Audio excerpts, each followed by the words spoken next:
آج William Shakespeare کا بڑا مشہور پلے ہے رومیو اینڈ جولیٹ.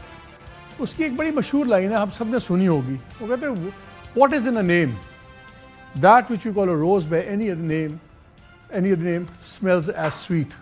اس کا مطلب آج بھی سمجھ آیا, کیونکہ جو میں آپ سے خبر شیئر کروں گا وہ کچھ ایسی ہے. آپ اس کو بینچ کہہ لیں, آپ اس کو کانسٹیٹیوشنل کورٹ کہہ لیں, اصل چیز ہے کہ ان ایسنس کیا ہو رہا ہے. جو خبر آپ سے میں شیئر کرنے لگا ہوں وہ یہ ہے کہ کل کیا بڑا فیصلہ ہوا ہے پیپلز پارٹی اور جے یو آئی کے درمیان میں. آپ کو یاد ہے جے یو آئی کا سٹانس تھا مولانا فضل الرحمان کا, کچھ بھی ہو کانسٹیٹیوشنل کورٹ ہمیں قبول نہیں ہے. انہوں نے کہا کہ بینچ بنائیں. بینچ پہ باقی لوگوں کا تھا کہ ہمارا مسئلہ حل نہیں ہوتا, بینچ بنے گا وہی ججز ہوں گے, تو اب کیا طریقہ کیا جائے. میری جو اطلاعات ہے اس کے مطابق فیس سیونگ فارمولا طے پا گیا ہے اور اس پہ فائنل ٹچز آج ایز وی اسپیک اس وقت لاہور میں دی جا رہی ہیں. لاہور میں اس وقت بہت بڑا کٹ ہے. اس میں پریزیڈنٹ زرداری صاحب, میاں نواز شریف صاحب, مولانا فضل الرحمان, پرائم منسٹر شہباز شریف صاحب اور بلاول زرداری, یہ سارے وہاں پہ ہیں. اٹارنی جنرل بھی اسلام آباد سے وہاں چلے گئے ہیں, لا منسٹر اور باقی لوگ تو ہیں ہی. وہ کیا ٹچز ہیں فائنل ٹچز؟ پہلے میں آپ سے خبر شیئر کر دوں جو بڑی خبر ہے جو اس سے طے پایا ہے, جو کل کے بعد, وہ بڑی انٹرسٹنگ ڈیولپمنٹ ہے. طے یہ پایا ہے کہ ایک بینچ بنے گا اور سپریم کورٹ کے اندر صحیح, لیکن وہ بینچ کس طرح ایک اور سین کچھ ایسے بن رہا ہے کہ کورٹ ود ان کورٹ بن جائے گی. طے یہ پایا ہے کہ ایک بینچ بنایا جائے جس کو تمام وہ پاورز ہوں گی جو اس وقت ایک کانسٹیٹیوشنل کورٹ کے لیے دیکھی گئی تھیں اور بات ہو رہی تھی پیپلز پارٹی سے اور باقی سے.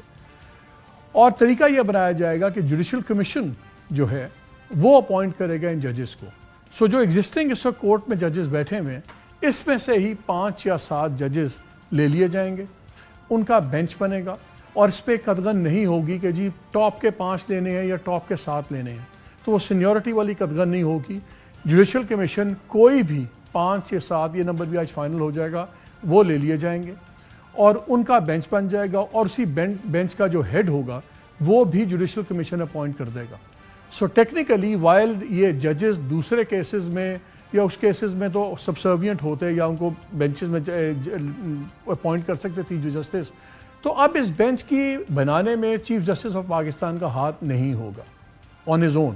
جوڈیشل کمیشن کا ہوگا, اس کا وہ حصہ ہوں گے, لیکن وہ ان کے پاس شرکت غیرے کے بغیر وہ ہی will not have the power. So bench بنے گا, ٹیکنیکلی بینچ ہوگا, پاور ساری اس کے پاس کانسٹیٹیوشنل کورٹ کی ہوں گی. جو 2 سوال آج طے ہونے ہیں اس میں 2 چیزیں یہ ہیں کہ کیا اس بینچ کے فیصلے بالکل حتمی ہوں گے یا اس کو فل کورٹ اگر بیٹھ کے اس بینچ کے فیصلے کو چینج کر سکتی ہے یا نہیں کر سکتی. ایک تو یہ فیصلہ ہوگا. ایک نمبر آف ججز ابھی طے ہونی ہے 5 یا 7, لیکن یہ ون ون سچویشن نکالی گئی ہے. مولانا صاحب کے کہنے پہ فل کورٹ نہیں بنی, گورنمنٹ کے کہنے کے مرضی کے مطابق بینچ بن گیا, لیکن ان کی مرضی کا بنا اور بالکل انڈیپینڈنٹ بنا. سوال اٹھتا یہ ہے کہ کیا کورٹ ود ان کورٹ چل پائے گی, اس پہ لیگل کمیونٹی کا کیا رسپانس ہوگا, کیا نہیں ہوگا. لیکن ایک سلوشن, یہ ایک بڑا ایک کیا کہیں گے آپ, اسمارٹ سلوشن نکال لیا گیا ہے. پی ٹی آئی نے اناؤنس بھی کر دیا کہ 18 تاریخ کو وہ ایک بھرپور, اور ان کے کمیونیکے میں ہے کہ شدید احتجاج ہوگا ہر ڈسٹرکٹ لیول پہ کانسٹیٹیوشنل امینڈمنٹس اور ان تمام چیزوں کے اوپر.